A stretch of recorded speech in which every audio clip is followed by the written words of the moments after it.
Actuellement, je procrastine beaucoup. Vous, quand vous procrastinez, vous faites quoi? Quelqu'un m'a dit, je suis tes vidéos et je me relève. Il n'y a pas la magie à l'école. Tu étudies, tu passes, tu étudies pas, tu ne passes pas. À toi qui as échoué le baccalauréat cette année, j'ai envie de te dire, c'est pas grave. Mais non, c'est faux. C'est grave. Tu viens de perdre 1 an et moi, je suis Bamileke. Si tu devais avoir un salaire de base de 50 000 minimum par mois, je t'envoie faire la multiplication. 50 000 fois 12, c'est ce que tu viens de perdre. Par contre, si tu ne te poses pas les bonnes questions, tu ne sais pas exactement ce qui t'a fait échouer, alors tu vas perdre comme ça, même fois 10.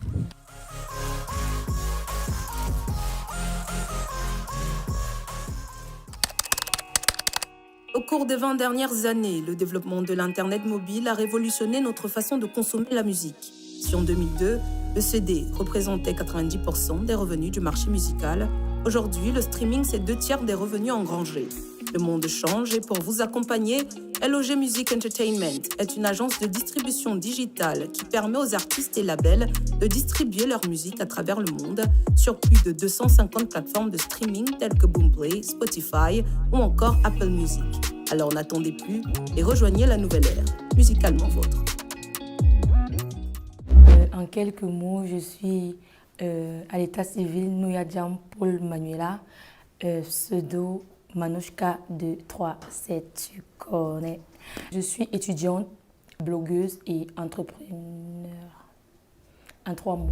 It's unnecessary. My lady. Manouchka 237. Pourquoi le pseudo déjà? Manouchka, c'est parce que, étant petite, il y avait une amie à ma maman qui aimait bien m'appeler Manouchka au lieu de Manuela. Moi, en grandissant, j'ai plus aimé Manouchka. Du coup, j'ai adopté Manouchka. Et 237 parce que je suis du Cameroun et déjà au Cameroun, j'aimais bien porter le 237. Donc, toi qui, comme Manouchka 237, veut suivre plusieurs élèves à la fois, sache que c'est dur. C'est très dur. Tu ne seras plus la tête à l'école, mais fais tout pour être au moins le tronc et jamais la queue. Déjà, moi, je suis une youtubeuse depuis la souche. D'après mon entourage, d'après ma famille, je suis trop à l'aise derrière la caméra.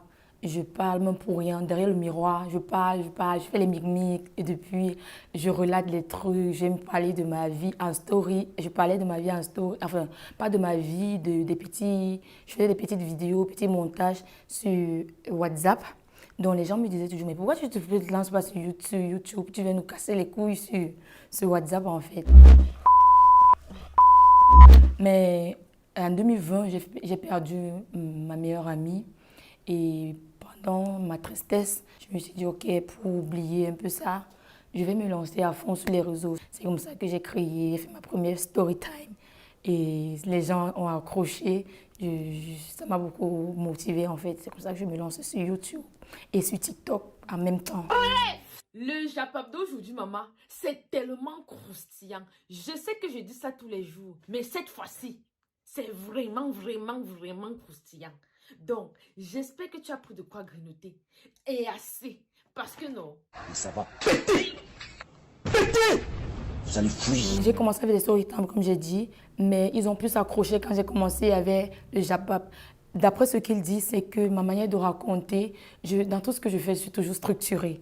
Je raconte, je fais le japap, j'ai l'habitude de dire constructif, ou alors je ne fais pas le japap pour détruire l'image de l'artiste, même si le titre peut faire genre. Mais quand tu vas voir le fond, tu vas constater que je suis logique, je ne prends que ce que tu as relaté, j'essaye d'analyser. J'ajoute le piment comme si j'étais là, ma manière de m'émicmique, je crois que c'est ça qui a fait la différence, c'est ça qui a fait qu'ils ont aimé en fait. Je vais tout te raconter. Ce qui s'est passé derrière toi. Ce que tu as manqué. Je suppose que tu as délégué quelqu'un d'autre pour te faire le récapitulatif politique. Moi là, ça c'est le récapitulatif Papatoya. Jusqu'à présent, je n'ai pas encore reçu de menace par rapport à un avis que j'ai donné. Peut-être les mauvais commentaires. On ne va jamais être toujours sur la même longueur d'onde, ça c'est clair. Mais les menaces par rapport aux conflits nationaux, ou alors le fait que j'ai recadré un peu les gens de l'extérieur, oui, là-bas je recevais des menaces de mort même. On va te verser l'acide, ne passe jamais chez nous et tout et tout. Mais pour les sujets de Japap, où je donne mon avis, ou alors l'actualité camerounaise où je donne mon avis, non. Je n'ai pas encore reçu de menaces. Mina et Yango. La fille de Eddie et Yango. On se lève un jour.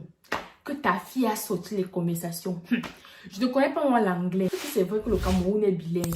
Mais nous, tes enfants, nous ne sommes pas bilingues. C'est ton pays qui est bilingue. Alors, un jour, j'ai balancé une vidéo. L'inspiration de ce jour, c'était entre ton ex et l'enfer. Tu prends qui? Donc, du coup, j'ai dansé sur le son et je suis allée en enfer. J'ai dit que d'aller prendre mon ex, mais je m'en vais en enfer.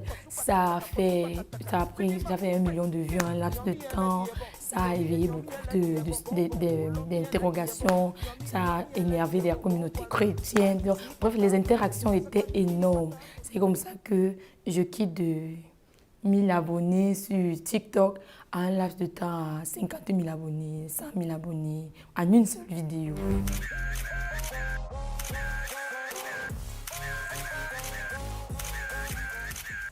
Quand j'ai eu une petite notoriété sur TikTok, j'étais à 100 000 abonnés. Et en tant qu'une bonne Bamileke, j'ai réfléchi directement que je ne perds pas mon temps sur les réseaux sociaux. Je n'utilise pas ma connexion pour venir faire plaisir aux gens gratuitement. Donc, j'ai lancé le commerce en ligne. J'ai commencé avec ma marque de cosmétiques, BBM Cosmétiques, les gaines sportives, les palettes à paupières, rouge à lèvres, bref, les trucs de cosmétiques.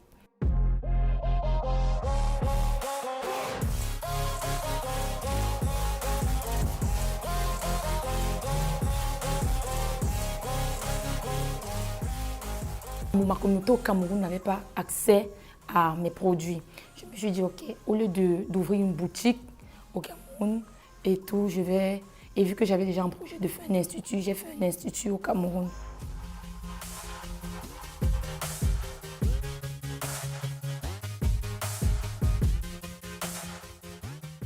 En fait, je lance mon institut au Cameroun pour qu'ils aient aussi accès à mes produits de cosmétiques. Et je reviens au Cameroun pour l'inauguration de mon institut en décembre. En janvier, il y avait la CAN. Je reviens, les gens venaient dans mon institut parce qu'ils voulaient me voir. Parce qu'avant le buzz de Facebook, j'avais quand même une petite communauté qui m'aimait bien. Donc, ils venaient pour m'encourager dans mon salon dans l'espoir de me rencontrer. Donc, quand il est venu la CAN, je n'avais pas dit que j'étais rentrée en Allemagne pendant la CAN, mais je n'ai pas dit que je suis rentrée pour le business. Tu es Camerounais ou Camerounaise, tu vis au Cameroun, précisément à Douala, et tu as de l'expérience dans le domaine tel que la coiffure, le make-up, l'onglerie, et tu as la recherche d'un boulot, ton boss t'énerve, ton salaire t'énerve, tu penses que tu vaux mieux, bref.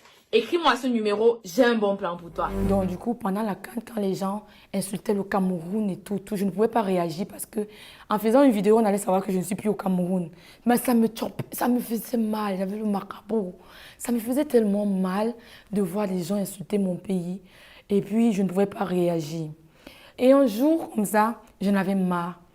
J'ai regardé dans ma chambre, je me suis dit, bon, si je me prends le coin là comme ça, c'est neutre, les murs sont blancs.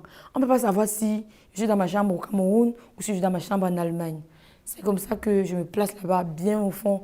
Je cadre sûrement sur mon visage. C'est même pour ça que je zoome en fait. Parce que je ne veux pas qu'on sache, on voit. Si je mets comme ça, on va voir que je ne suis pas au Cameroun.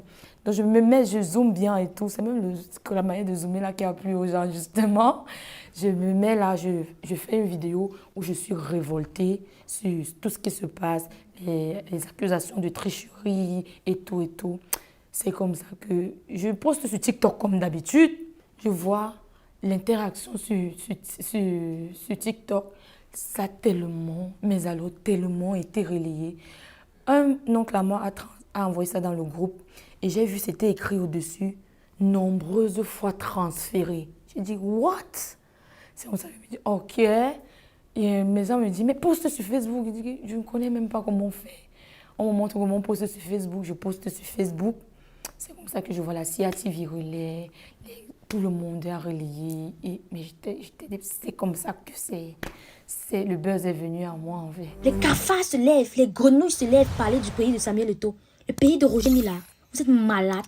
Les 5 étoiles sur notre maillot, là, on a eu besoin de tricherie pour avoir ça. C'était à domicile. Vous parlez du pays de qui? Tout le monde se lève, il vocifère, Samuel Eto'o, Samuel Eto'o. Déjà, pour nous, c'est Samuel Eto'o. Pour vous, c'est son excellence. Ce n'est pas votre égal.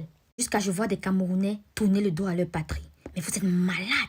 De toutes les façons, le linge sale se lave en famille. Ce que moi j'ai retenu de cette vidéo et de l'engouement autour de ça, c'est que tous les Camerounais sont patriotes. Ils aiment tous leur pays, même s'ils font genre.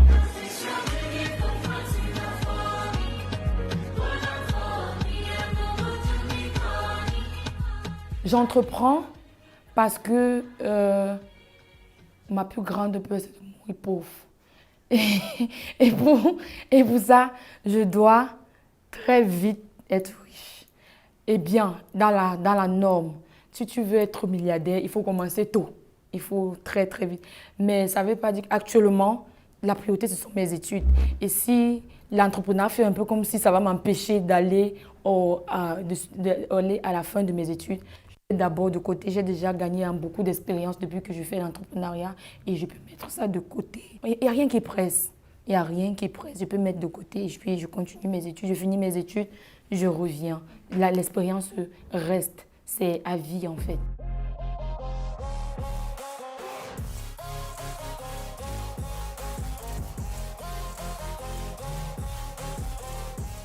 Bonsoir, bonsoir. Bonsoir tout le monde. Chers compatriotes, peuple de Moïse, c'était Manouchka 237 sur Naya TV. N'hésitez surtout pas de vous abonner sur les différentes plateformes et de partager et liker. Naya TV, we capture the beauty.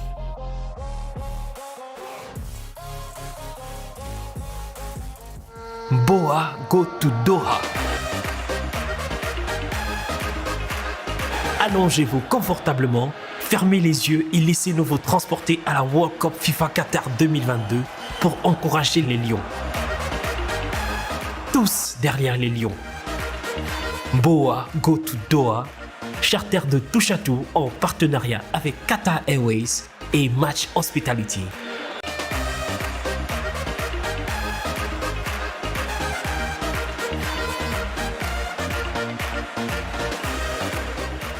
Contact à Douala au 670 51 15 98 ou le 696 40 05 31, à Yaoundé au 651 15 27 27. Boa, go to Doha. Au cours des 20 dernières années, le développement de l'Internet mobile a révolutionné notre façon de consommer la musique. Si en 2002, le CD représentait 90% des revenus du marché musical, aujourd'hui, le streaming, c'est 2/3 des revenus engrangés. Le monde change et pour vous accompagner, LOG Music Entertainment est une agence de distribution digitale qui permet aux artistes et labels de distribuer leur musique à travers le monde sur plus de 250 plateformes de streaming telles que Boomplay, Spotify ou encore Apple Music. Alors n'attendez plus et rejoignez la nouvelle ère, musicalement vôtre.